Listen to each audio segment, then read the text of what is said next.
Come on, computer. Today we'll be talking about Chapter 24, Section 1. The title of this is Dictators Threaten World Peace. We're going to be looking at the rise of rulers with total power in Europe. And typically when we think of Europe, especially Western Europe, we think of it as a democracy, as capitalist countries closely associated with the United States. Though when we talked about World War I, we were really talking still about monarchies. In some cases constitutional monarchies, but still very much the old power structure. World War I changed a lot of that. And then kind of the time period between, we saw the Great Depression, and we'll be discussing the rise of fascism, communism, totalitarianism, leading up to this terrible conflict. So the first question we have to ask is why? Why this time period? Why this part of the world? What conditions would cause a peaceful, educated, democratically leaning group of people to turn to fascists, racism, hatred, and totalitarian forms of government? What would cause a peaceful people to go insane? And first we have to think about the Treaty of Versailles. So really, you could call the 20th century the Second 100 Years' War. Many historians do look at it that way. How the World War began in 1914, and it did not end until the 1990s. And so you could think about this in several different ways. That the Second World War was merely a continuation of the conflict that had not been resolved in the First World War, that the Cold War was merely an extension of that, and that hundreds of millions, not just tens of millions, were killed as a result of these conflicts. Because first we have to go back to the Treaty of Versailles. If you remember Woodrow Wilson and the 14 points, you guys did projects on that. Hopefully you understand that Wilson wanted this to be the war to end all wars. But the leaders of France and Britain wanted their revenge. You said it was like from 1914 to like 1990? Yeah, the Cold War came to an end finally in the early 90s. Oh. Yeah, the Berlin Wall came down in 89, I believe, and the war was announced, Cold War announced officially over with the dissolution of the Soviet Union. Now back to the Treaty of Versailles. As I said, Wilson wanted peace. France and Britain wanted revenge. And they got their way. The treaty caused anger, and it caused resentment. Germany was forced to accept sole blame for the war, even though, as we know, that's not necessarily true. They lost all of their colonies. They lost their border territories. Russia lost even more land and territory than Germany did. And yet Russia fought on the side of the Allies. And so who is the good guy in the First World War? It's not so simple as that. New democracies, particularly those made under the Treaty of Versailles, floundered because of social and economic problems, particularly this worldwide Great Depression, and because people became so desperate and so poor. And, they tended to look for extreme answers. So the problems facing people in Western Europe were severe and extreme. Just like the problems facing America in the 1930s were severe and extreme. And unfortunately, Europe didn't have the resources that America did.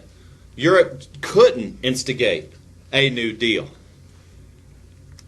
And so these nationalistic leaders rose up promising quick solutions to major problems. The first of these leaders I'd like to look at is Joseph Stalin. Now, you may remember that during the First World War, Joseph Stalin led a communist revolution in Russia. It was called the Bolshevik Revolution. Following the ideas of Karl Marx, the proletariat, what Marx calls the masses, the working class, rose up against the bourgeoisie, what Karl Marx calls the wealthy, and attempted to create a communist society. Now I say attempted to. They were following Karl Marx's plan laid out in the Communist Manifesto. You can read the short version on Wikipedia. It's essentially a step-by-step process for how to create a classless utopia.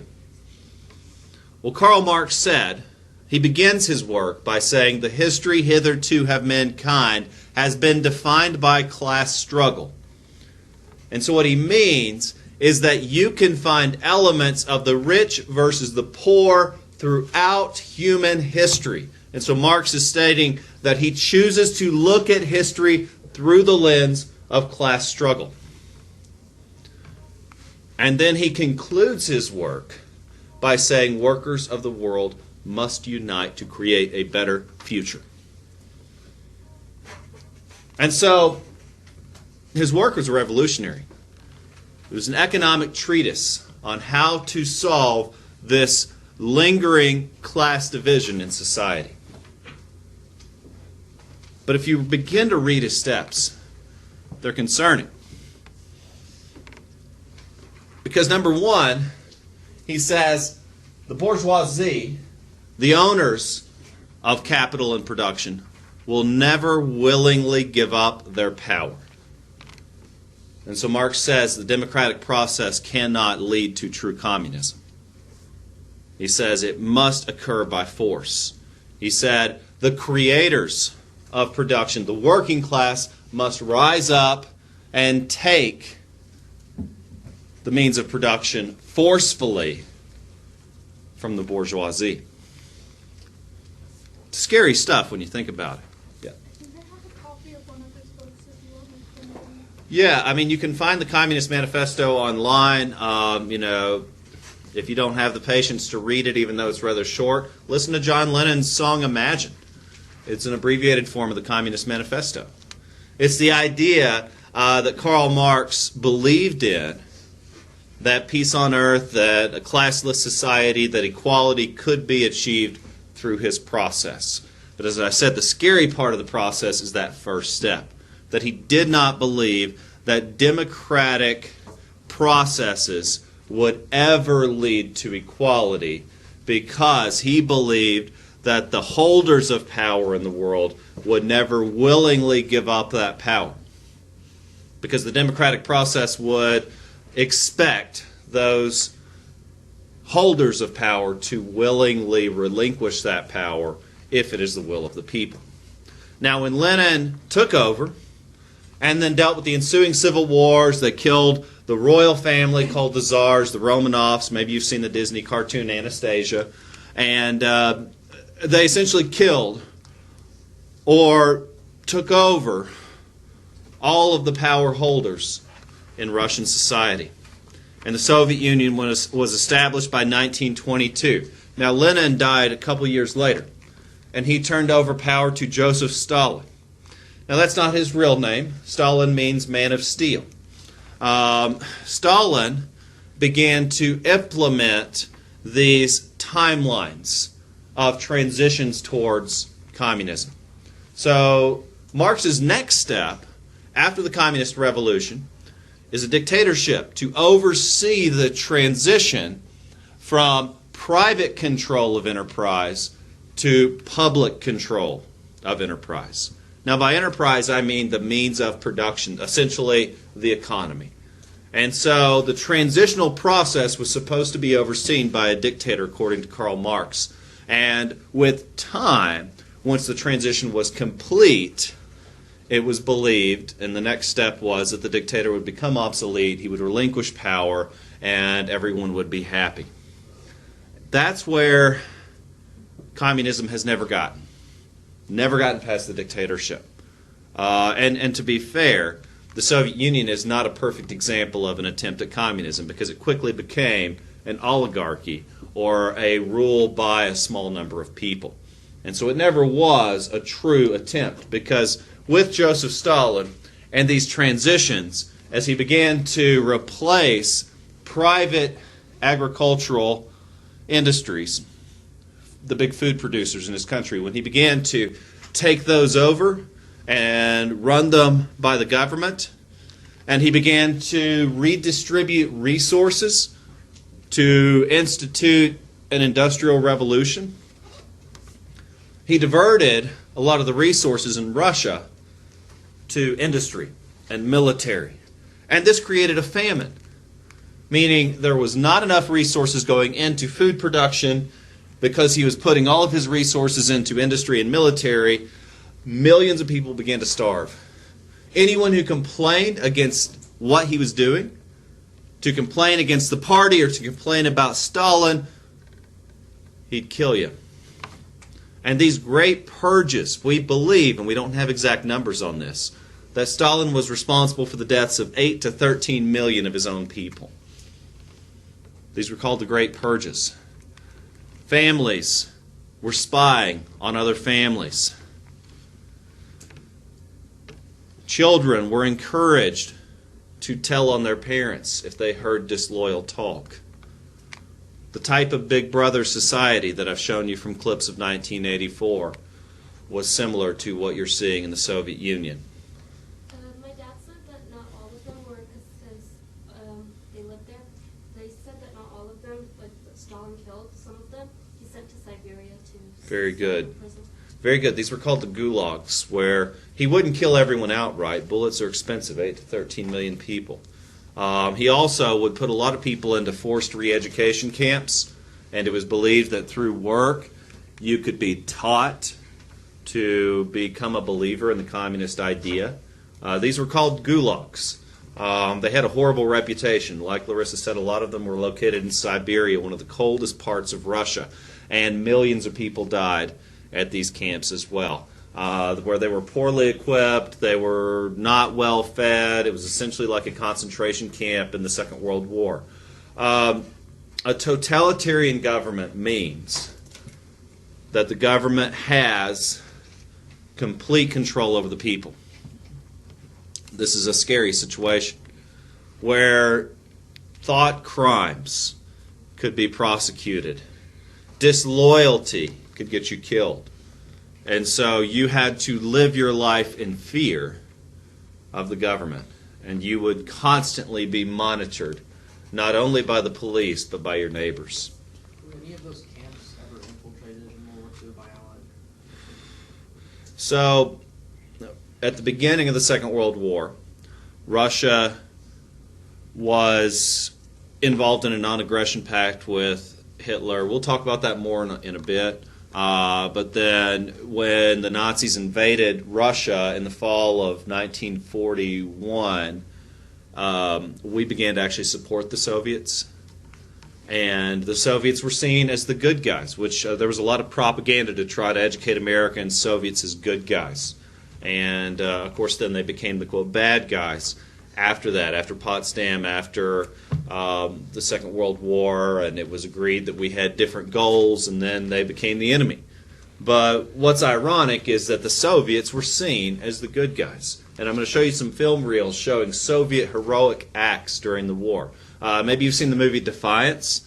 It's about a Holocaust camp in Poland during the Second World War, and there were Jews within the camp fighting to overthrow the Nazis, and they were receiving help from the Soviets. So anyway.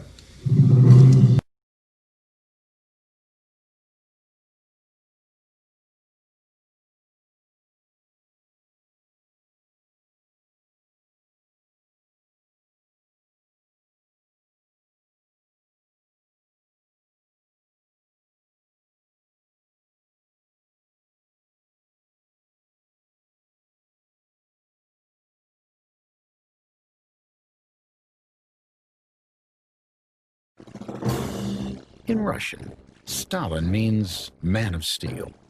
The Soviet Union's communist leader Joseph Stalin certainly lived up to his name. During his rule, the Soviet Union achieved unprecedented power, but at the cost of freedom for its people. He launched a brutal transformation of Soviet agriculture through collectivization, forcibly taking over privately owned land, creating a system of state-owned farms. He also took control of manufacturing and production, creating huge government-controlled industries. Stalin created a police state in which anyone who disagreed with the government's policies could be arrested and sent to labor camps in Siberia. In 1930, Stalin began the Big Purge. So-called enemies of the people were arrested and executed. Historians estimate between 8 to 13 million people were killed. By 1939, Stalin had firmly established a totalitarian communist government with complete control over its citizens. All opposition was crushed. Now, we have to ask ourselves, what would cause people to turn to this type of government? We've learned already about communism, about how people in desperation distribute resources fairly in a way that everyone can survive. That's survival.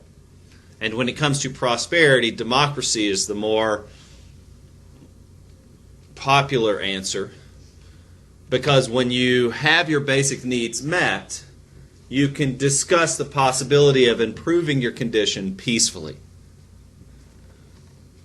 But we've been talking about the Great Depression last week, and we learned about how desperate Americans became. And when you are unemployed, and when you're hopeless, and you have no means to provide for your family, and the government doesn't appear to be helping you, well, then you become angry. And with enough time, you become very angry. And then you have 3 children and one starves to death from malnutrition. You become infuriated.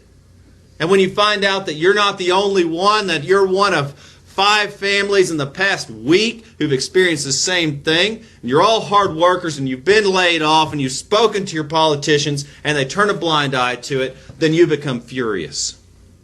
You've sought peaceful change, you've spoken to your managers, and your managers are not going to help you. The politicians are not going to help you.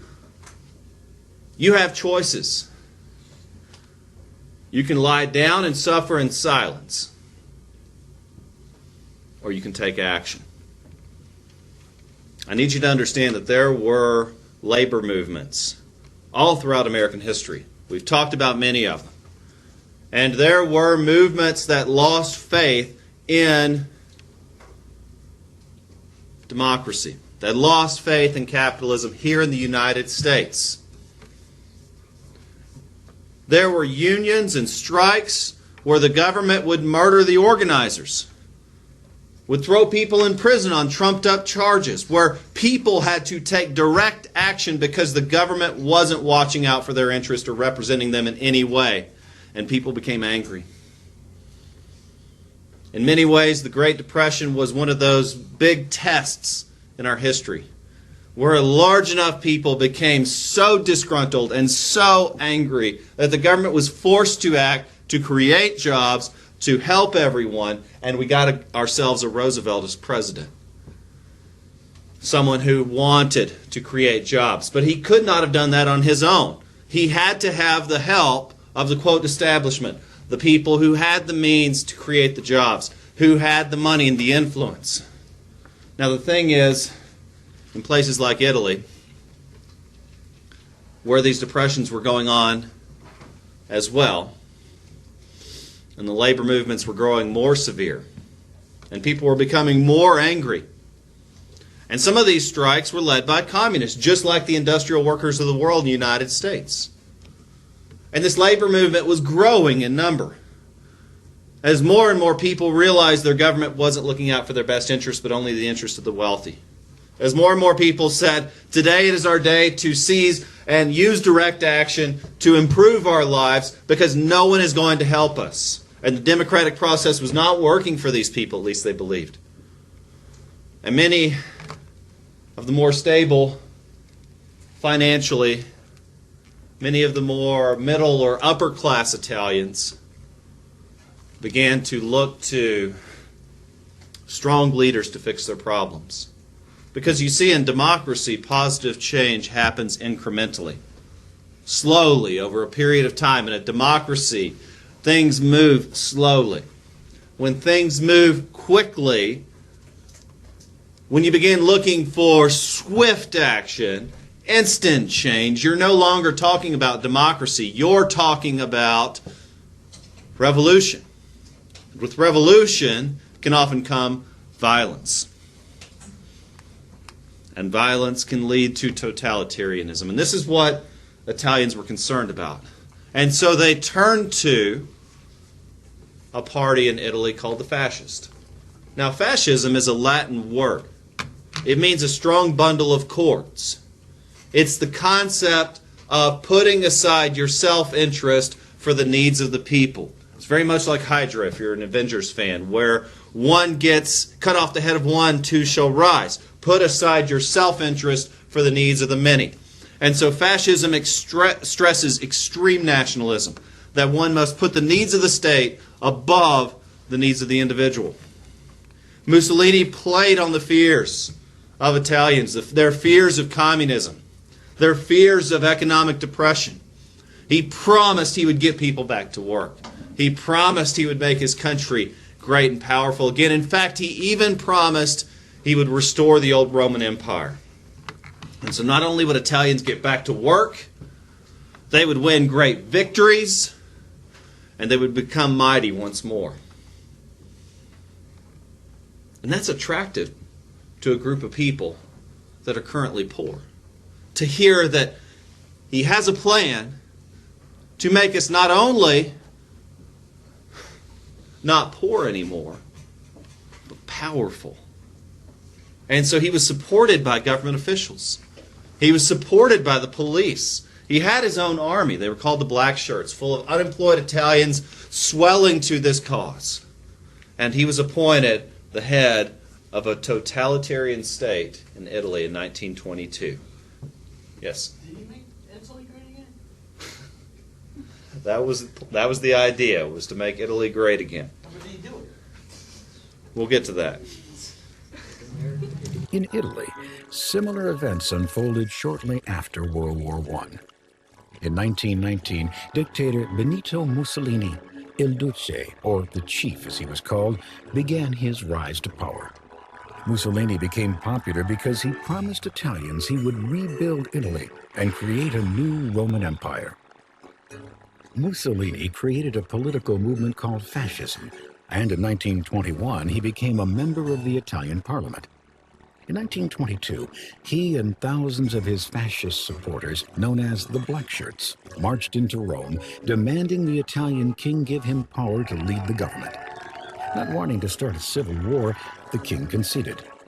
Mussolini was sworn in as prime minister in October. Like Stalin, Mussolini crushed any and all opposition to his totalitarian regime. Now, obviously, you've heard of Adolf Hitler. He became leader of the National Socialist German Workers' Party. And Hitler had been a veteran of the First World War. He had been wounded. He had received Germany's highest honors. And he began his writing, and you could even say his political career began in the trenches.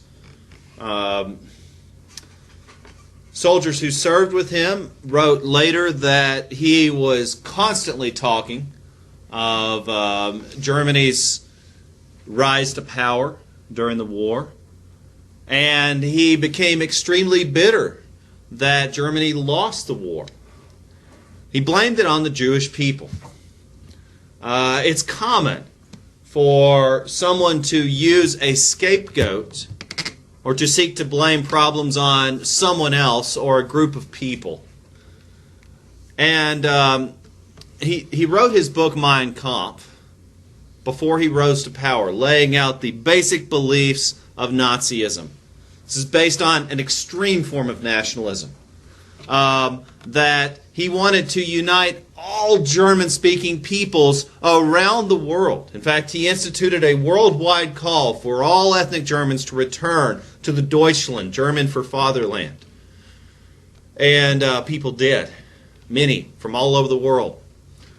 He wanted to enforce racial purification. He wanted to implement eugenics, a policy of controlled human breeding to purify the human race. And he believed this could be achieved through not only promoting the reproduction of, quote, racially pure individuals, but also by discouraging the reproduction of the racially inferior. And then finally, through his final plan, which we'll learn about later. Yes? Why did he decide blonde hair, blue-eyed people were the racially pure? Because blue eyes are a genetic modification. Yeah. So he just believed that the Aryan race, which is typified by the blonde hair, blue-eyed, which is your kind of, I guess, basic ethnic German. He called the basic ethnic German the Aryan race. And, Aryans are an ancient race. They've migrated throughout the world, etc., interbreeded, intermarried. But he believed that this Aryan race, as he saw it, was destined to rule the world. And that if people put aside morality, then they could use the scientific process to remove things like poverty and violence through extreme order. That's not basic Nazism. You can read more about it on your own. Yeah. But Hitler wasn't blonde.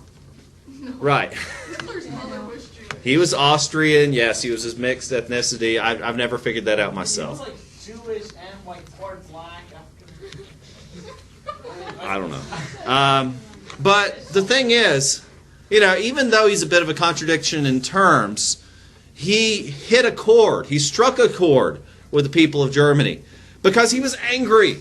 And so were the German people. And he began to preach that it wasn't their fault that they won the war or that they lost the war. And it was someone else's fault. And that he could make Germany powerful again. He could make them great again. And when the Nazis became the strongest political party, the Weimar Republic eventually realized, after he had already tried to seize power once or twice, he had been thrown in prison for a failed coup. Eventually, the Weimar Republic realized that Hitler's rise to power was inevitable, that he had such overwhelming support of the German people, and that people had bought into this idea of Nazism. And it was believed, and he believed, that he would create a Third Reich, which would last 1,000 years, that this German Empire would lead the world into order and stability. Reich just means empire. It's the Third Reich because Otto von Bismarck created Germany. Kaiser von Wilhelm launched, I know, German, it's tough, launched the First World War, and then he believed this Third Empire would be the one that would succeed.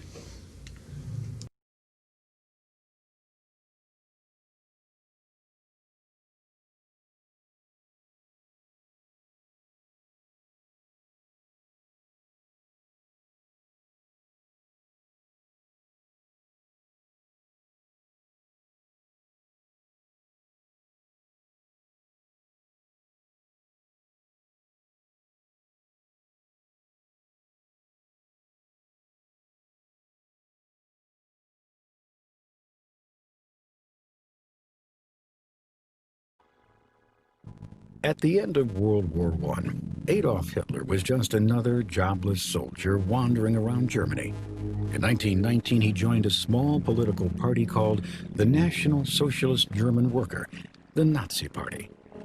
Like communists in the Soviet Union and fascists in Italy, the Nazis practiced an extreme form of nationalism, believing that the interests of their country were more important than any others, even more important than personal rights and freedoms.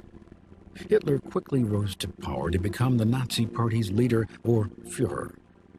In his two-volume book Mein Kampf, My Struggle in English, Hitler spelled out his Nazi beliefs. He sought to unite all German-speaking people into a national state. He also maintained that the German or Aryan race was superior to all others. Hitler thought his master race deserved more land, even if it meant taking it by force.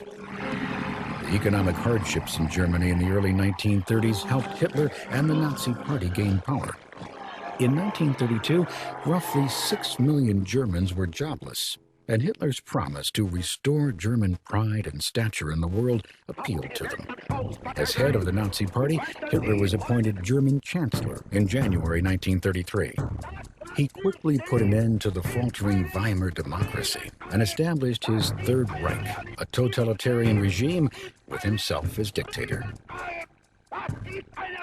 Hitler capitalized on hate and racism, blaming Jews for the economic problems plaguing Germany.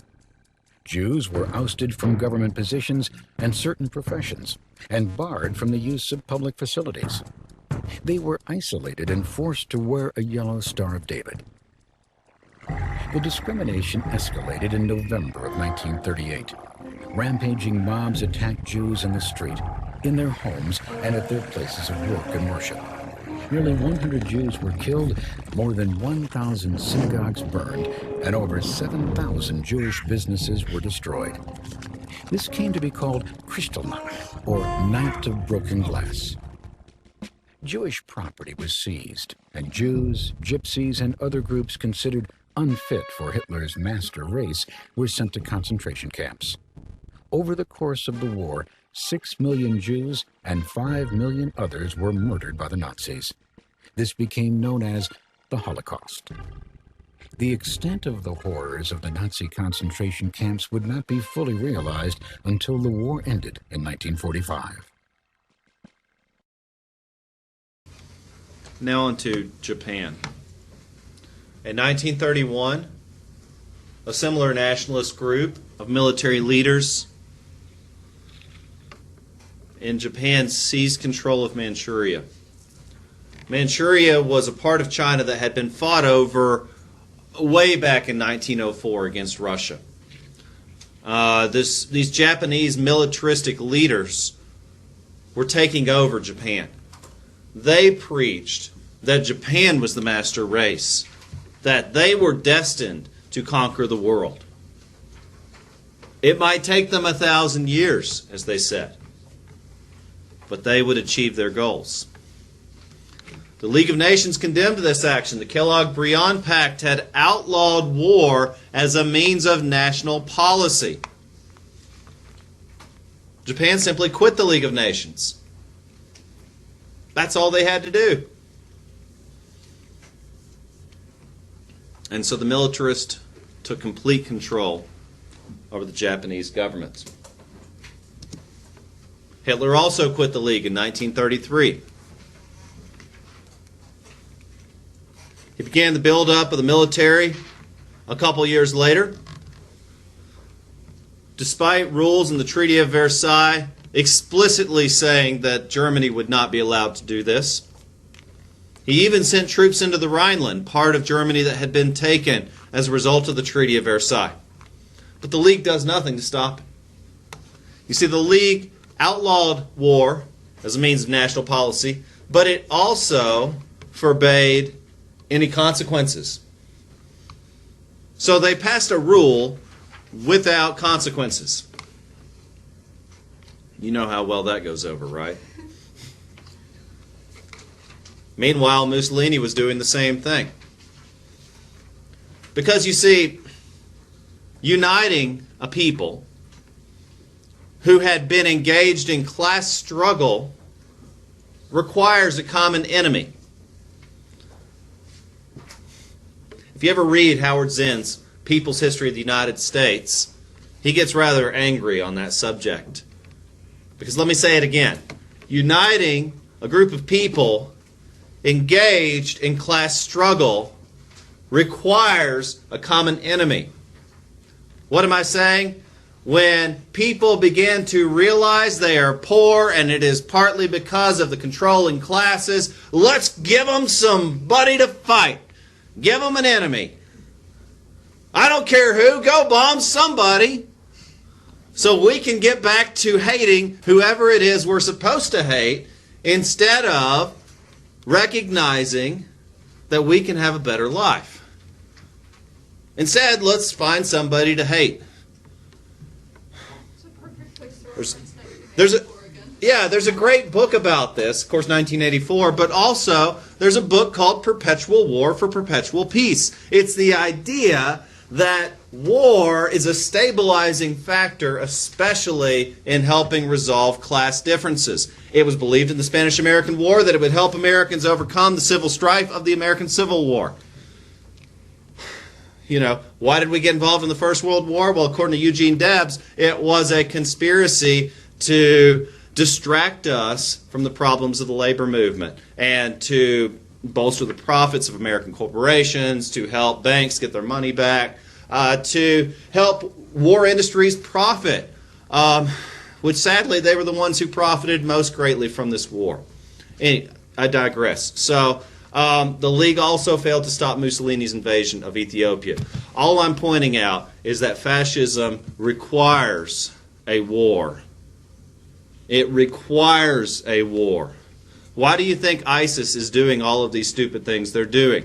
They would obviously lose in a direct war versus the West, but they hope to start a war because they believe it would polarize the Arab people and unite them. And so they hope to start a war because they believe it would unite their people. And this is why the fascists did what they did.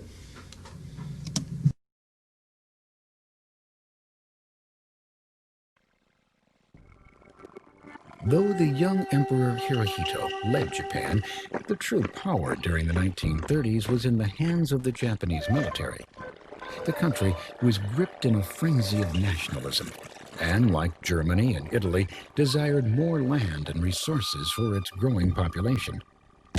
In a surprise attack, September 1931, Japan invaded the Chinese province of Manchuria. Japan saw Manchuria as the first step in its desire for domination of China. The League of Nations, established to help keep peace after World War I, condemned Japan's invasion, but did nothing to stop it. In turn, Japan simply quit the League.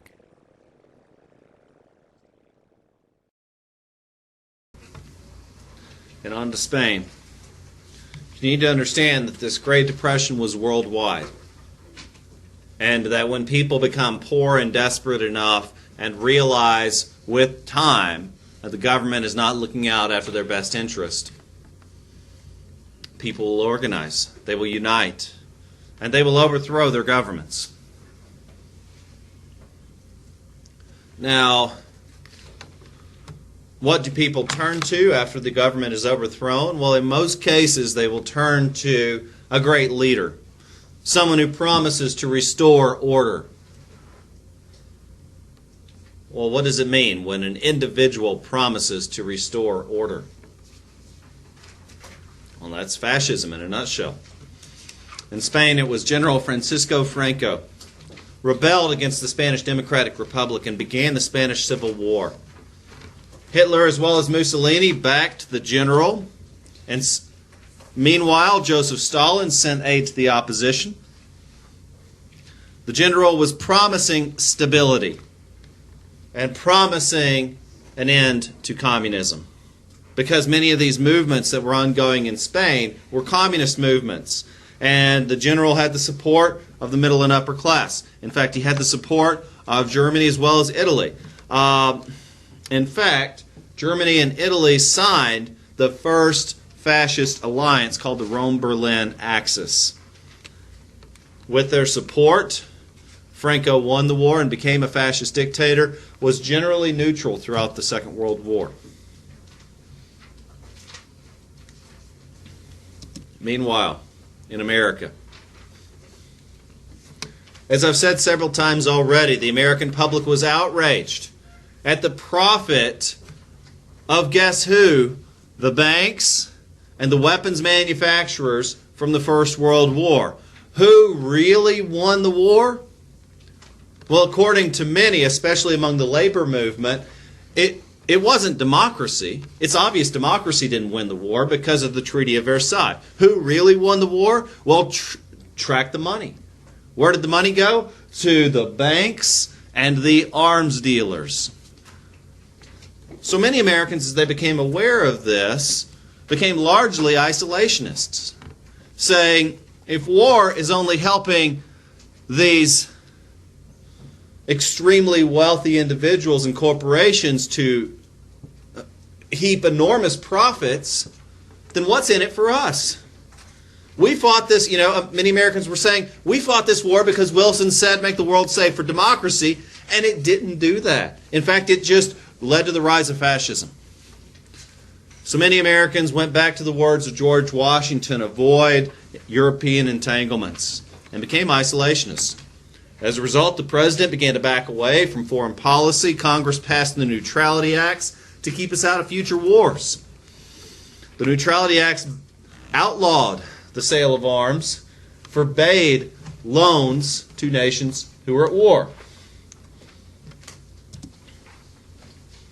However, as I'm sure you're aware, we did not remain neutral. Even before Pearl Harbor, Japan was launching new attacks on China. Roosevelt began to send aid to China. It is the job of the president to dictate foreign policy.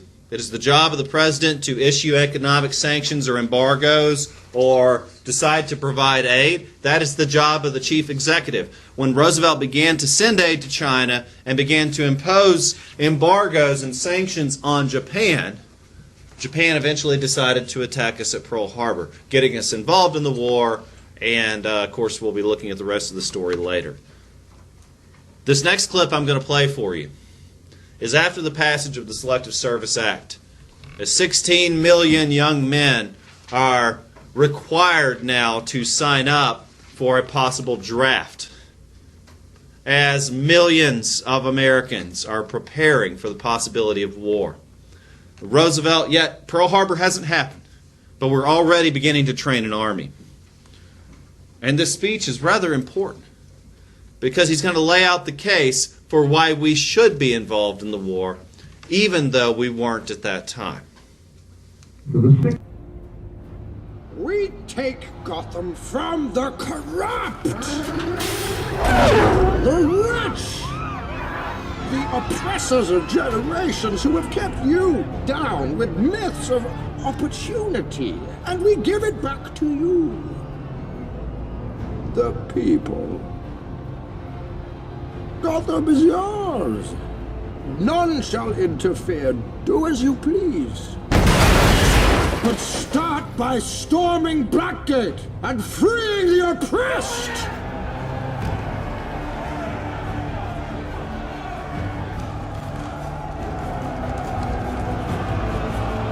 Step forward those who would serve, for an army will be raised. The powerful will be ripped from their decadent nests and cast out into the cold world that we know and endure.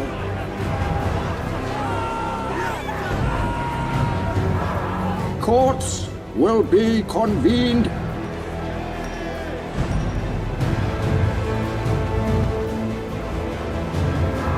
Spoils will be enjoyed. Blood will be shed. The police will survive as they learn to serve true justice. This great city, it will endure. Gotham will survive.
The settlement of the Czechoslovakian problem, which has now been achieved, is, in my view, only the prelude to a larger settlement in which all Europe may find peace. This morning, I had another talk with the German Chancellor, Herr Hitler. And here is the paper which bears his name upon it as well as mine.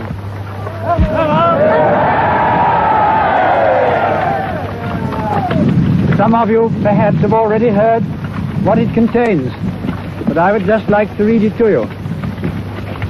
We, the German Führer and Chancellor, and the British Prime Minister have had a further meeting today and are agreed in recognizing that the question of Anglo-German relations is of the first importance for the two countries and for Europe. We regard the agreement signed last night and the Anglo-German naval agreement as symbolic of the desire of our two peoples never to go to war with one another again.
grenadiers, mate.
Where's the bloody Air Force?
Today we're going to be talking about chapter 24, section 3, titled The Holocaust.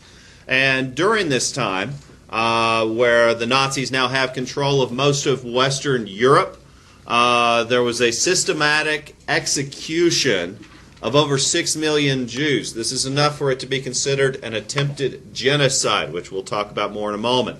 But not only were there 6 million Jewish people murdered, but there were 5 million other, quote, non-Aryans. These encompass various different people groups that we'll be looking at more in just a moment. And I want to remind you that though this is a horrible subject as we talk about hatred and its background and people's propensity to pick scapegoats to divert guilt for other problems, we need to understand this is not the only attempted genocide. This is perhaps the most famous and possibly even the most organized. But it's certainly not the only mass killing that occurred during this time period. Something like 20 million Chinese people died at the hands of the Japanese in this war. Tens of millions of Russian people were murdered at the hands of Joseph Stalin, and through also being forced to fight in the war. And just this is a worldwide, global tragedy that we're discussing. Was Columbus, when he came to America, considered a genocide? Well, yeah, so the indigenous people when Columbus settled were nearly exterminated just by virtue of European diseases. You could call that a genocide. It may not be systematic or purposeful, though the microbes that traveled across with the Europeans that then spread to the indigenous did kill millions and did wipe out some populations. So you could call that a genocide, just perhaps not as systematic or deliberate as what the Nazis did here.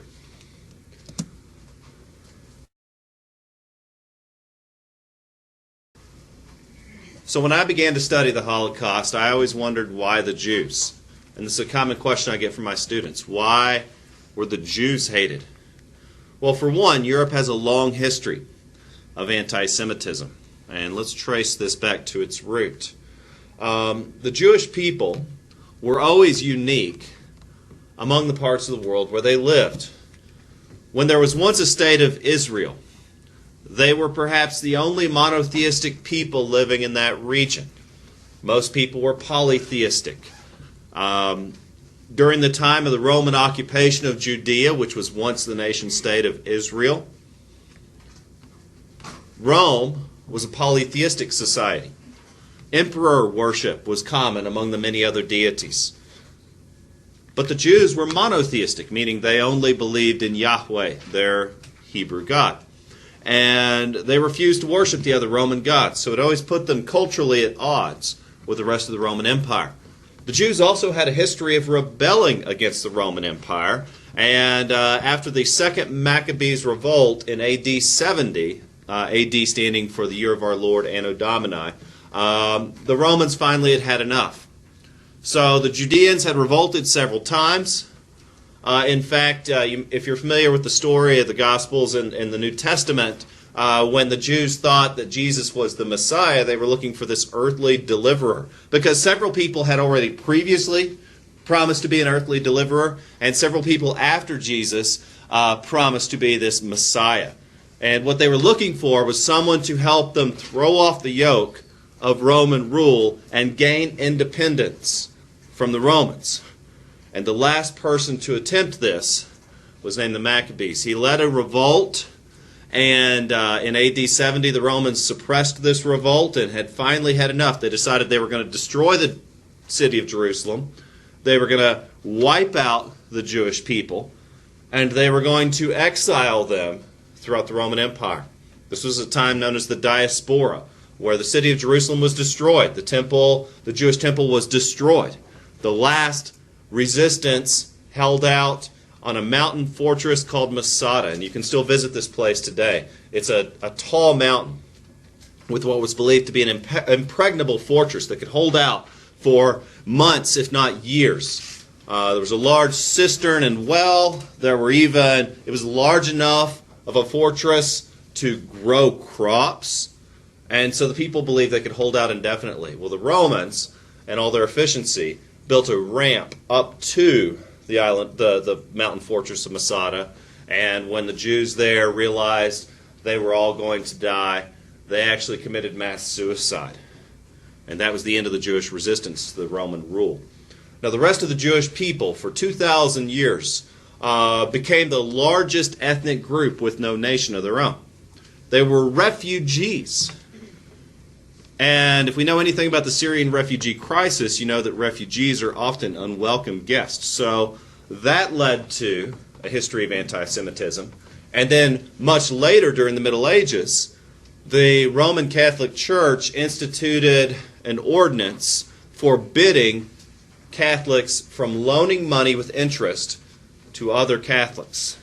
Well, of course, Jews were exempt from this policy, and so many Jewish people were able to enter the banking business and do quite well for themselves.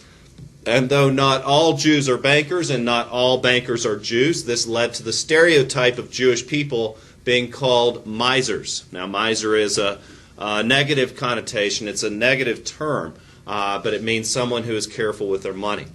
Now, because of this history of anti-Semitism, and because of their association with the banking industry and great wealth, Hitler was able to tap into people's anger when he claimed there was a connection between Jewish influence and the defeat of the Germans in the First World War. And the German people were already angry. And he was able to appeal to that baser instinct by blaming everything on the Jews. And by claiming that the Aryan people were this master race destined to rule the world, and that in order to do so, there must be a time of racial purification where all, quote, inferior races were exterminated.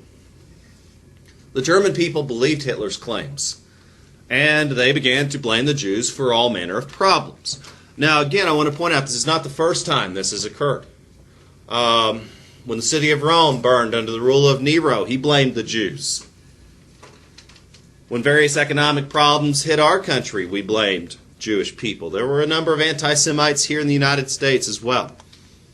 But the Nazis responded to Hitler's plan by stripping Jews of their citizenship, depriving them of jobs, and requiring them to wear the Star of David. This was called the Nuremberg Laws. And this is a time called the Holocaust, the murder of more than 11 million people, more than half of which were Jews. Now, the first instance of violence... Were they made to wear the Star of David to show that they were Jewish, or was that more of downgrading?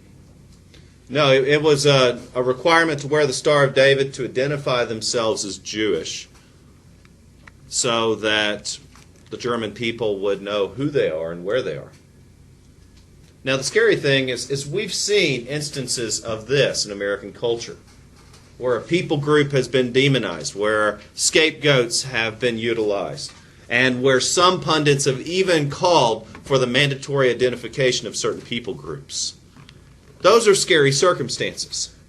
And this was concerning to the Jewish people who lived at that time. I think they were aware that something strange was going on.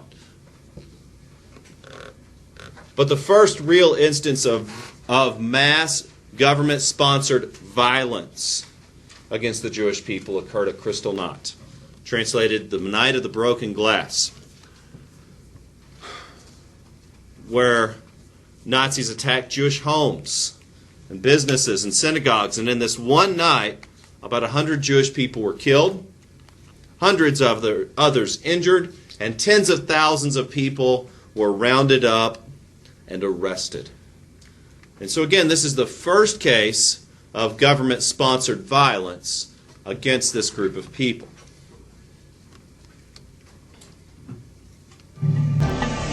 Adolf Hitler and the Nazi Party promoted the idea that German people were superior to others. This prejudice against other people led to many of the horrific acts of the war. What is prejudice? Have you ever experienced it? Prejudice, in my opinion, is hate. It's the same thing as hate.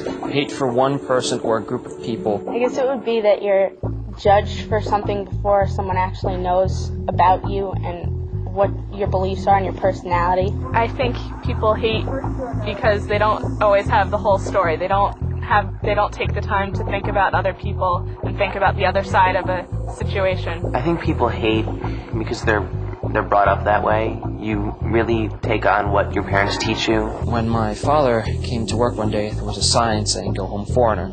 I think the reason for hatred is jealousy. That reason people hate is because they're jealous of someone else. Prejudice is racism or judgment, stereotypes against a specific group of people. People look too much at the outside and those differences than the fact that we're all people, you know, we're really not different. Only a short time after Adolf Hitler became the German Chancellor, head of the government, in 1933, he created new policies to purge German culture of what he called bad influences. The most savage of Hitler's policies was his program to kill all people he judged racially inferior. The isolation and mass murder of these people has become known as the Holocaust. Das, was hier steht, ist keine Rede. Hitler targeted Slavs, Gypsies, the mentally ill, and other non-Germanic people. But the Jews were at the top of his list. Why do you think Hitler wanted to destroy Slavs, Gypsies, Jews, and the mentally ill? Hitler had special concentration camps built and used trains to transport his millions of victims there. They lined us up for a march to the railroad station. The railroad station in my city was bombed already, so we had to walk I don't know how many kilometers. We came to the station, and there we saw the big boxcars. No windows, nothing. Big doors opened up. They shoved us into those cars. They didn't count how many. Those are called cattle cars. Why are they called cattle cars? That were used to transport cattle, cows, and horses. Once inside the camps, mothers and fathers were separated from each other and from their children. Everyone was forced to wait outside until the Nazi guards could decide who to kill first. When we arrived on the station, this lady we find out is Auschwitz, Oświęcim, and we saw people in zebra clothing. We don't understand what this is. And the lady, we saw the SS open the doors from the cattle cars, and they start to yell, everybody, out, out. All the women left, the men right. So you don't know what to do with your mother ran here. You're in what's really a hell. This moment, I never forget. My brother was sent to the men's camp. My mom, who was at that time 46, she was sent to the left.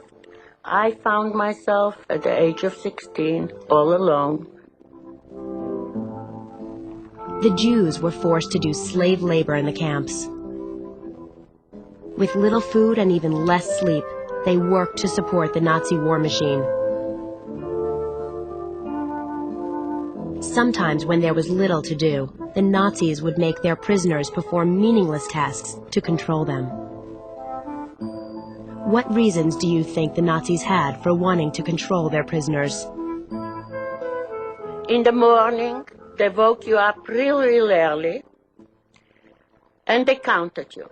They made you roll call. You stood there for hours. It was called a bell. You stood there. They counted you and counted you.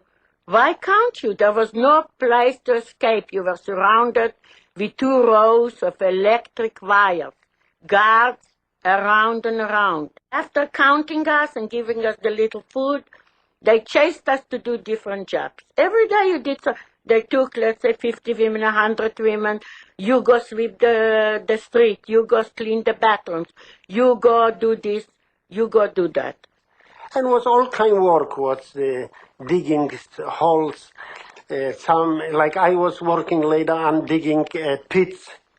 But later we found out what we are doing, that this is pits for people, or they get them, and the crematorium could not burn. So they brought here hundred of bodies, and later they burned them. So this was the work. The Nazis killed millions with deadly efficiency.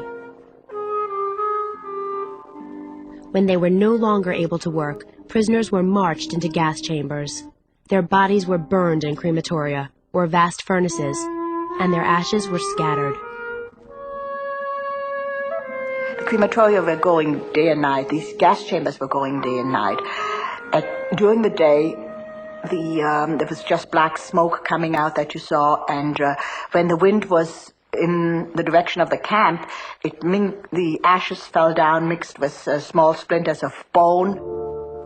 Though the Nazi forces were a powerful military force, the Allied forces of the United States, France, Britain, and the Soviet Union were stronger.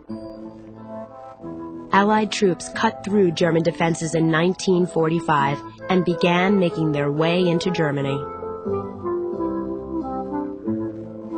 As the Allies moved deeper into German territory, the Nazis began destroying the death camps. What are some of the reasons that the Nazis would want to hide evidence of the death camps?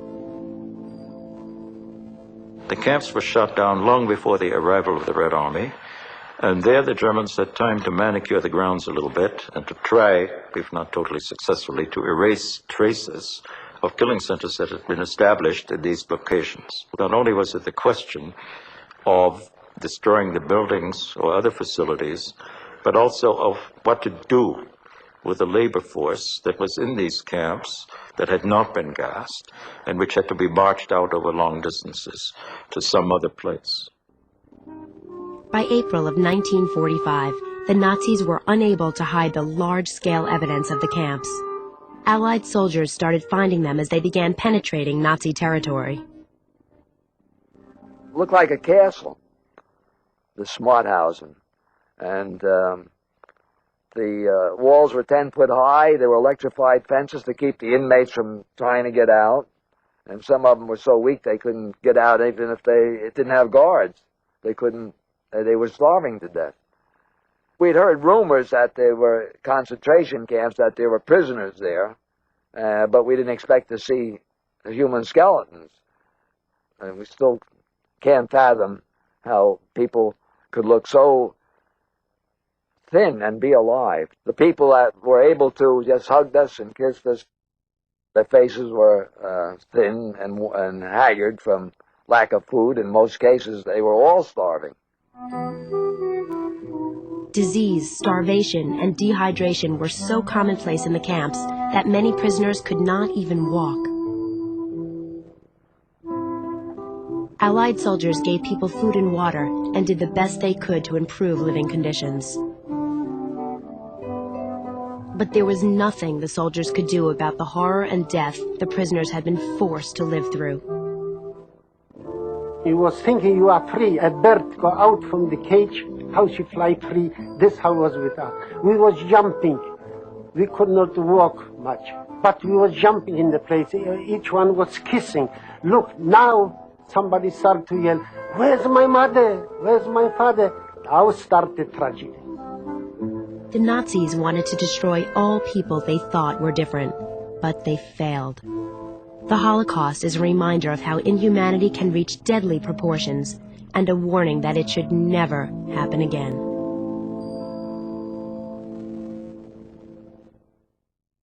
Did you know? Former President Dwight Eisenhower was one of the Allies' greatest military leaders during World War II. He insisted on having the concentration camps photographed so that others could see how the German prisoners had been forced to live and die. So Kristallnacht convinced many Jewish people of the need to flee. And as the Holocaust was beginning, the largest wave of refugees that we've seen in the past century occurred as Jewish people were fleeing to any country that would accept them. And there was a refugee crisis. In fact, the Syrian refugee crisis we're currently experiencing is the largest since the Holocaust. And Jewish refugees were experiencing much the same experience that Syrian refugees are currently experiencing. Countries agreed to accept limited numbers of refugees. France, 40,000, Britain, twice as many. But they placed strict limits on the number of refugees because of fears of anti-Semitism. In fact, both countries refused to accept more. Now, the United States wound up accepting 100,000 Jewish refugees. And these were, and I quote, persons of exceptional merit. And there are notable cases where we turned away refugees. Maybe in school you read the diary of Anne Frank. Did you know she was denied a visa by the United States government?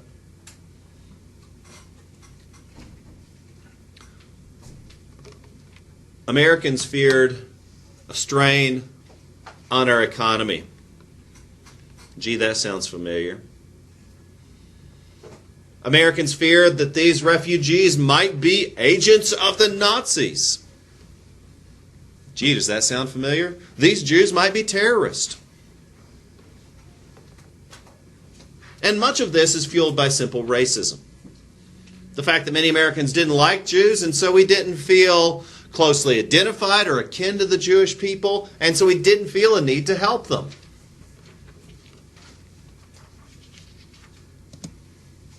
The most famous case of Jews being turned away from the United States is on board a ship called the St. Louis. Now, the Coast Guard prevented passengers on the St. Louis from disembarking at St. Ellis Island, even though they passed by the Statue of Liberty, and it says in big bold words, "Give me your tired, poor, hungry masses yearning to be free." And this ship landed at Ellis Island and was turned away. They tried again. They sailed down to Miami, and they were once again denied entrance to the United States. This ship with 300 Jewish refugees had no choice but to turn back to Europe, and most of the passengers died in the concentration camps.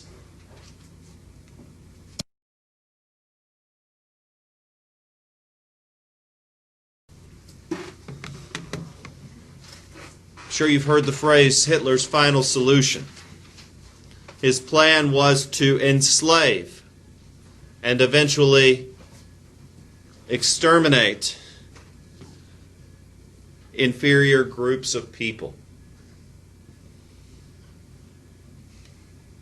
Hitler believed he could lead mankind into a new age of evolution, that through following eugenics,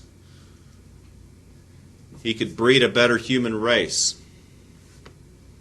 Just so happened to be the Aryan people were the ones that Hitler believed to be the master race.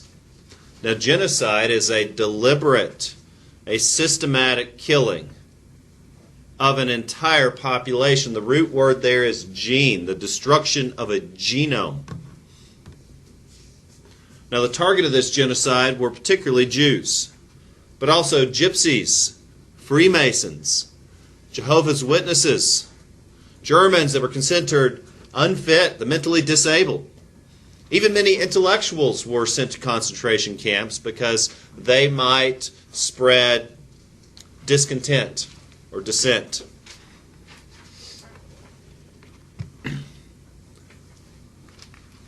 Homosexuals were arrested. Anyone who disagreed with Nazi ideology could be arrested. This is a totalitarian society.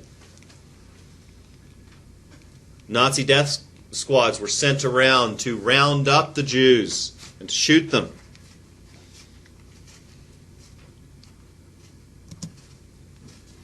Jewish people were forced into ghettos. Ghettos simply means an ethnic concentration of a group of people within a city. We still use the word ghetto to refer to concentrations of ethnic groups in particular areas.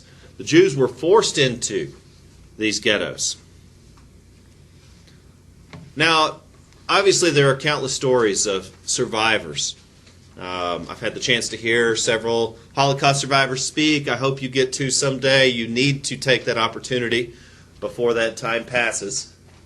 For those of you going on the D.C. trip, we'll be going to the Holocaust Museum, obviously. I think it's an important thing that we need to see. It's not something that we'd all love to see, but I think it's something we should. For those of you who aren't getting to go this time around, it's something to look forward to for the next trip. I hope you get to go, and I hope you get to see it. Many Jewish people did survive. Obviously, the genocide was never complete. Thankfully so. Some Jews did form resistance movements. There's a great movie starring Daniel Craig called Defiance about a Jewish resistance movement in a concentration camp. Many continue to practice their culture in secrecy.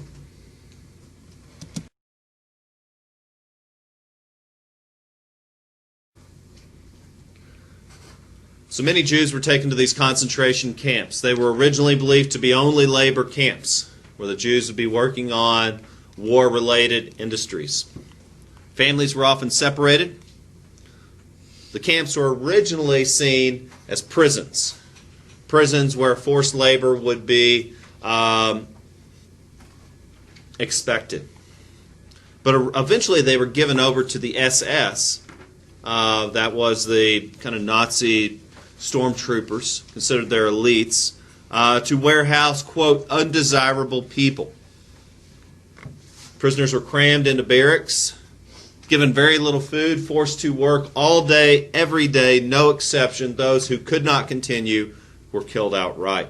This is a photograph of one of the crematoria where they would burn the bodies.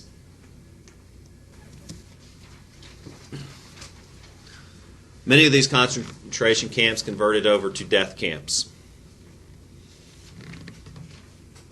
Heinrich Himmler, head of the SS, orchestrator of Hitler's final solution of the genocide of the Jewish people, began to observe that even his most loyal soldiers suffered from declining morale when forced to murder people repeatedly. And after so much of it, even his best soldiers became depressed and despondent. And so as a way to boost morale among his people, gas chambers were built that could kill hundreds of people at a time. They didn't call it murder, they called it processing. And they told the prisoners they were to be showered and deloused. And so they were ordered to strip all their clothing, to remove any jewelry, that it would be given back to them after the process was complete. And once they were all locked into the shower together, men in one room, women in another, Zyklon B would be excreted from the shower heads. It's a deadly poisonous gas that when inhaled causes instant death. And then Jewish prisoners would be forced to collect the bodies. Originally, these bodies were buried in mass graves. But as the mass graves were filled, crematoria were built. Some were shot, some were hung, some were even experimented on. Sadly, the only reason we know the limits of the human body in regards to cold, heat, diseases is because of experiments of the Nazi scientists. Yeah. The Japanese were also really prone to experimenting on people during this war. They were. The Japanese experimented as well. And, you know, these folks were publishing in medical journals. And we still use the results of many of these terrible experiments today.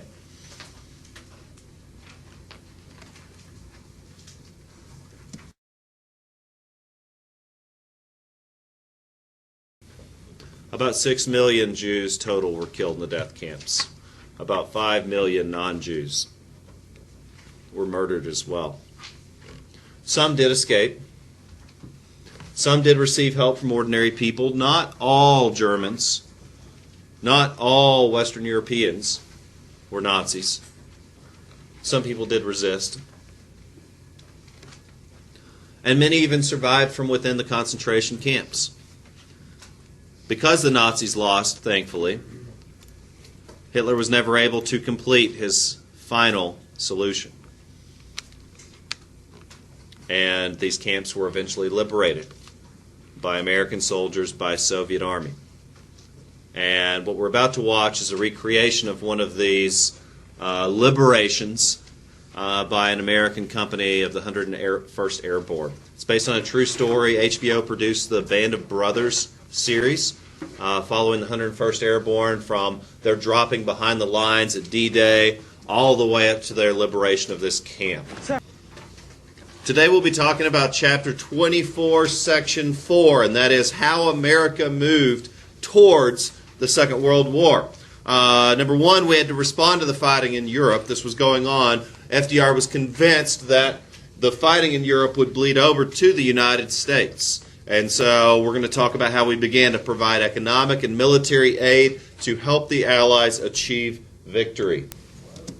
Now first, if you remember from last week, America believed that we should be neutral. The American people overwhelmingly felt that we should remain neutral.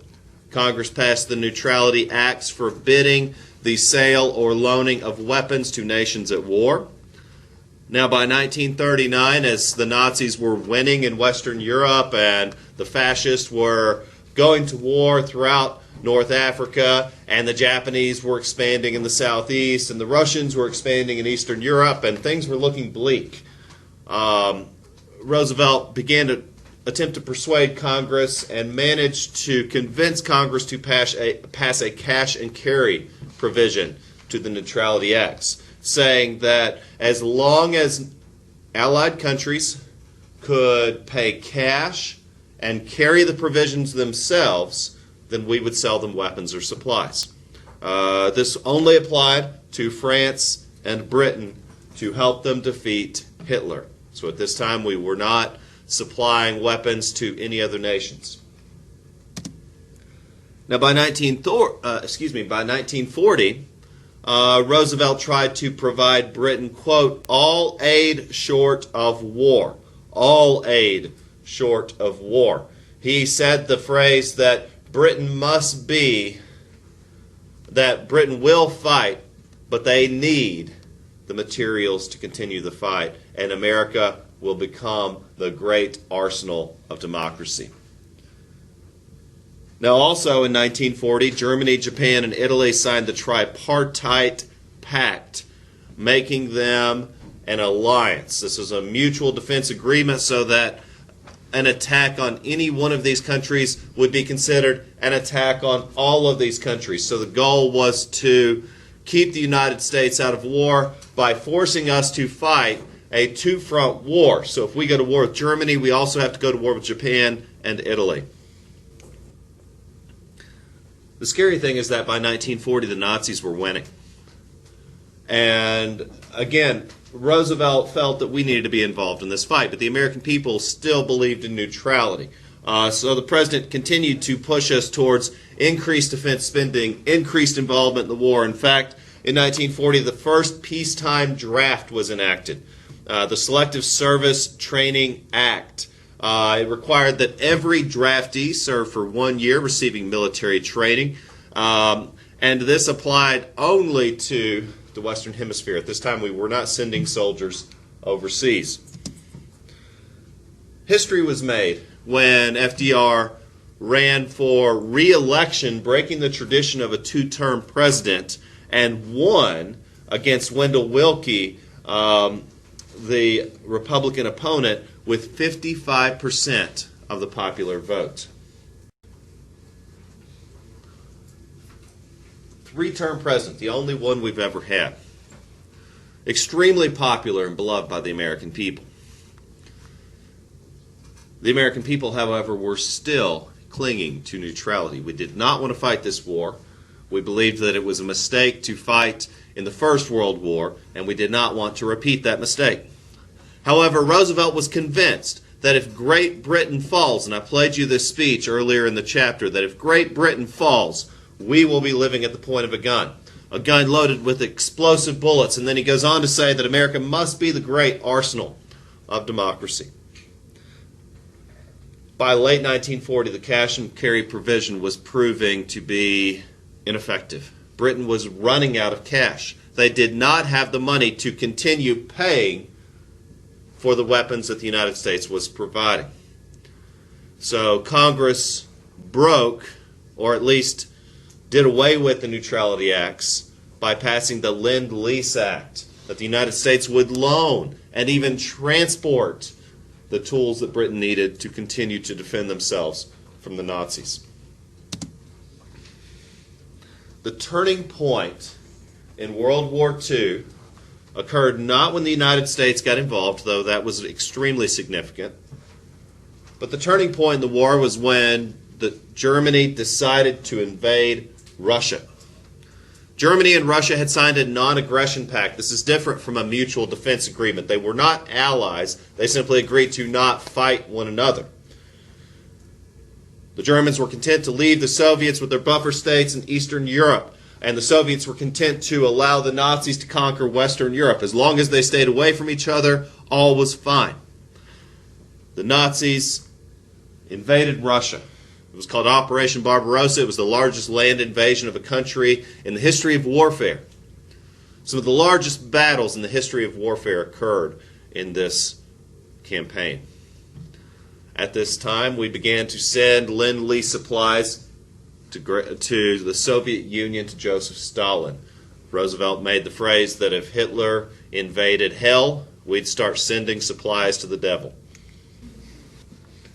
Now, Hitler deployed the U-boats, the undersea boots, the German submarines. They had the most advanced submarines on the planet to attack supply convoys. So at this time, not only were we loaning weapons to Britain and France, beginning to express our loyalties, we were carrying these weapons, food and supplies, over to Great Britain. And this threatens the Nazi war effort, because if Britain can continue to hang on, if they can continue to fight, then they will eventually win. Because that's how total war works. The nation with the most resources will eventually win. You know, in the American Civil War, you could call it the first modern war, first modern total war between two opposing sides pitted and willing to fight to the death. The North eventually won because they had more resources. They had more men at their disposal, they had more money to continue the fight, and they had more food, fuel, and ammo. And sadly, total war comes down to that. And so the Germans knew if they could not break this supply line, they would eventually lose the war. And so these wolf packs, submarine groups of up to 40 submarines traveling in groups, would patrol the North Atlantic and sink these supply ships bound for Great Britain. And so even before a formal declaration of war, we began to arm the Navy, allowing the U.S. Navy to escort these merchant convoy groups and authorize them to attack German ships in self-defense. The Atlantic Charter was also passed at this time. This was a joint declaration of war aims, a formal commitment to the Allied powers, which 26 nations agreed to a joint declaration of war aims. So the Nazis had the Axis powers, the mutual defense agreement, that if we go to war with one of them, we go to war with all of them. And so we signed and committed to the Allied powers. This became the basis for U.S. involvement in the war.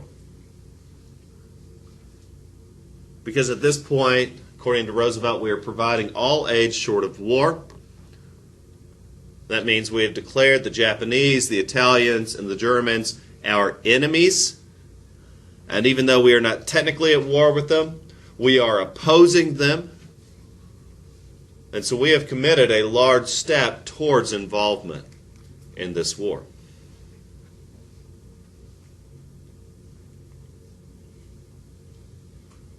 It's important to note that when Roosevelt announced that he wanted to extend the term of the draftees, he wanted to build a massive army in preparation for our involvement in this war. And originally, the Selective Service Act only allowed these draftees to serve for up to 1 year. and then their term of service was expired. And when he wanted to extend the term of the draftees, it only passed the House of Representatives by 1 vote. So this tells you a significant change here where Americans were still largely neutral prior to Pearl Harbor, and how Pearl Harbor changed everything. Now, because the U.S. Navy was authorized to fire on the German subs in self-defense, and because of the German necessity to break the supply line to Britain, Germans began firing on every U.S. ship they saw in the Atlantic. And so now we are engaged in an undeclared naval war with Germany. So at first, the Navy was authorized to fire in self-defense. Well, that requires for the ships to be fired on first. And because German subs started sinking American ships, the Navy was authorized to fire on any German U-boat they saw. That summer, Roosevelt escalates the drive for preparedness. He orders U.S. warships to accompany British vessels crossing the Atlantic, claiming it is his prerogative as Commander-in-Chief. In the middle of 1941, he finally extended essentially the protected zone of sea traffic. He was very worried about U-boat warfare, the German submarines that were in the Atlantic taking shots at our supply ships and troop ships. In August of 1941, Roosevelt and Churchill agreed to hold a top-secret meeting at sea, just off the coast of Newfoundland. Though they have been corresponding for almost 2 years, it is the first time the President and Prime Minister have met as leaders. This was in many ways a marriage ceremony between the British Navy and the American Navy, and the British Prime Minister and the American Prime Minister. Together, they issue what would become the foundation of the historic British-American friendship, the Atlantic Charter. It's a document that belongs in the same line as the Magna Carta and the Declaration of Independence. It was why we were fighting. All of the nations of the world must come to the abandonment of the use of force. Such a peace should enable all men to traverse the high seas and oceans without hindrance. On October 31st, 1941, a German submarine sinks the American destroyer Reuben James, killing all 76 on board.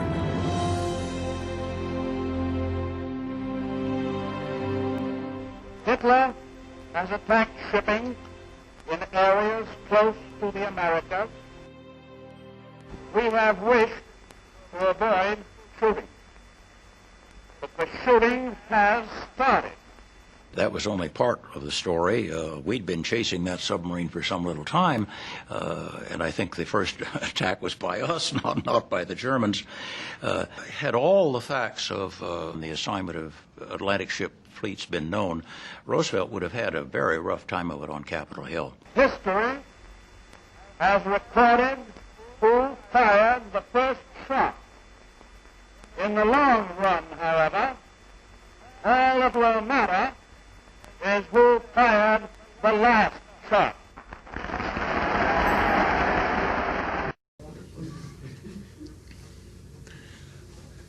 Meanwhile, in Japan, Hideki Tojo was the chief of staff of the Japanese army.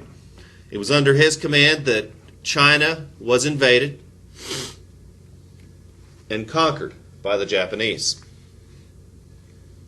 During the Japanese occupation of China, some 20 million Chinese people were killed. Compare that with the Holocaust. The Japanese also seized French bases in Indochina and what is today Vietnam, and Laos and Cambodia.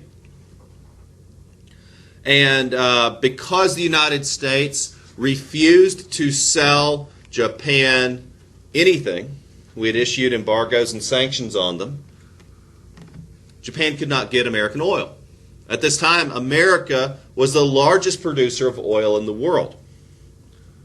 And Japan needed American oil to continue their fight. Modern war also depends on resources, primarily oil. And so without oil, Japan could not continue the war. Well, America, as the largest supplier of oil, has now cut Japan off. And so Japan has to find other sources of oil. And so Either they get the oil from the U.S. or they attack the Dutch East Indies oil fields.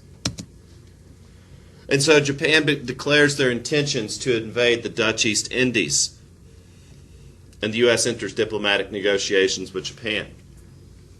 In the fall of 1941, the U.S. managed to break the Japanese codes.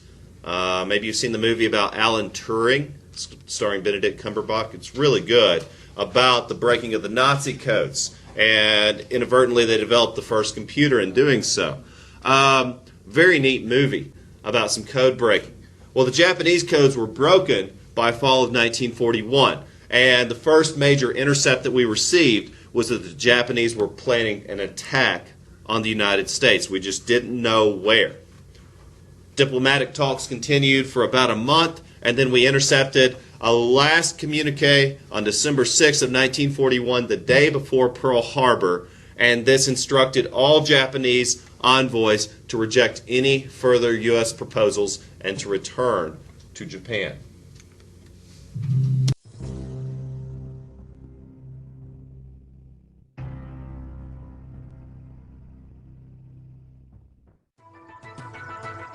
Hideki Tojo was born on December 30th, 1884 in Tokyo, Japan.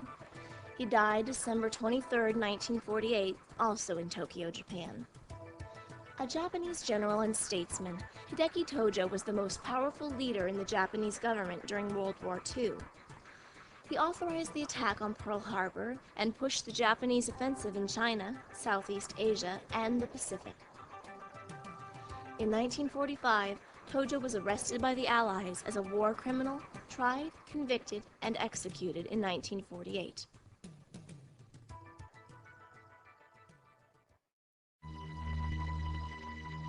Japan's unprovoked invasion of China began in 1931 with the attack on Manchuria. For the next 10 years, Japanese aggression spread across the Pacific unchecked. A group of military leaders had overthrown civil authority in Japan, gaining total control over the country. Heading this group was General Hideki Tojo, known as the Razor, and a descendant of a minor samurai family. Here he is seen with the Emperor Hirohito and his cabinet. In 1936, Tojo led Japan into the Axis coalition with Nazi Germany and Fascist Italy. The scene was set for global war. Japan's official entry into World War II began with an all-out offensive in the Pacific. On Sunday, December 7, 1941, Japan's Imperial Air Force approached its target. Below, unaware, lay Pearl Harbor. Taking off from aircraft carriers which had slipped unseen into bombing range of the Hawaiian Islands, Japanese pilots dropped their deadly loads of bombs. 2 years later, in 1943, an outraged America was pushing the enemy back, island by island, blasting to pieces Tojo's plan for conquest. In 1945, the United States dropped atomic bombs on Hiroshima and Nagasaki, forcing Japan to finally surrender. Soon after, Tojo attempted suicide, but failed. He recovered to face an international tribunal, which convened in occupied Tokyo. Hideki Tojo had returned to his destroyed nation's capital, stripped of glory, despised as the designer of a senseless war, which had brought an industrious and prosperous people to ruin. Tojo sat unemotionally through 2 years of hearings. He was allowed to tell his side of the story in a 64,000-word statement in which he denied his guilt. Ultimately, Tojo was convicted of his war crimes, and he accepted his conviction with dignity. Britain's Sir William Webb, chairman of the tribunal, pronounced Tojo's sentence on November 12, 1948. Hideki Tojo refused to allow an appeal of his death sentence. He was hanged on December 22, 1948, 7 years after the attack on Pearl Harbor. Hideki Tojo, Biographical Notes. Hideki Tojo graduated from the Imperial Military Academy in 1905, the year that Japan destroyed the Russian Pacific Navy and established herself as a military power. Tojo married in 1909 and entered the Army War College 3 years later, 1912. He rose through the military ranks, eventually serving from 1919 to 1922 as military attaché in Japan's embassy in Berlin following World War I. In 1924, Tojo served in the War Ministry until his appointment as commander of the 1st Infantry Regiment in Tokyo in 1929.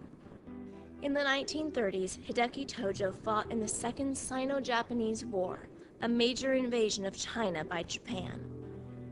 Tojo was promoted to Major General of the Japanese Army in 1933 and, in autumn of 1935, was transferred to the Japanese-controlled Manchuria in northern China to serve as chief of the Manchurian Secret Police.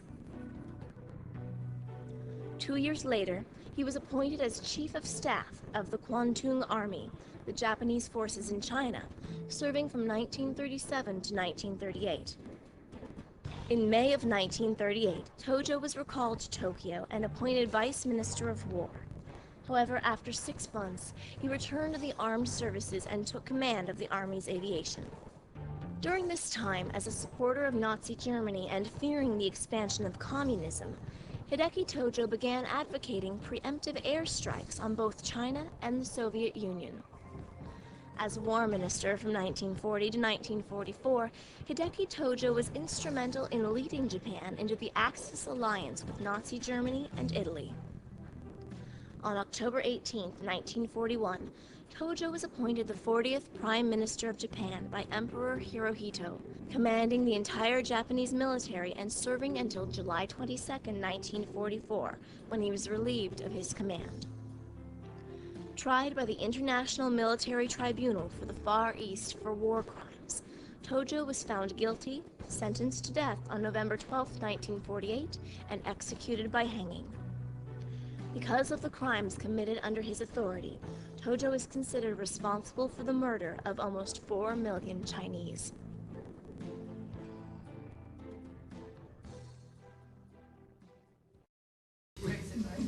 So, Pearl Harbor occurred December 7th of 1941. Early in the morning, 2 coordinated attacks in 2 different waves occurred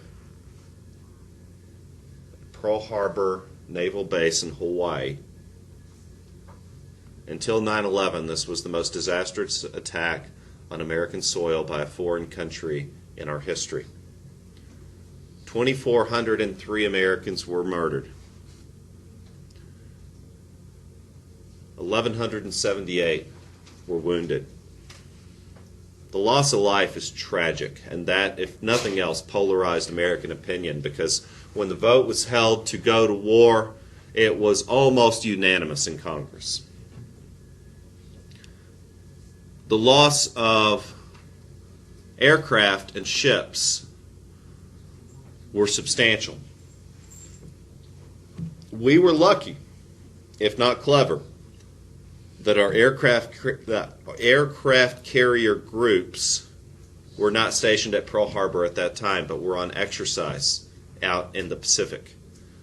Had our aircraft carrier groups been destroyed at Pearl Harbor, the losses would have been far more substantial. But these were at sea at the time of the attack.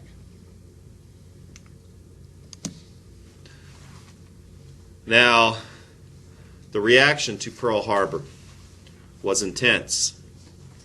Congress approved FDR's request for a declaration of war resoundingly. We had been attacked. Roosevelt's response was that this would be a day which would forever live in infamy, and that it should be imprinted on all our memories.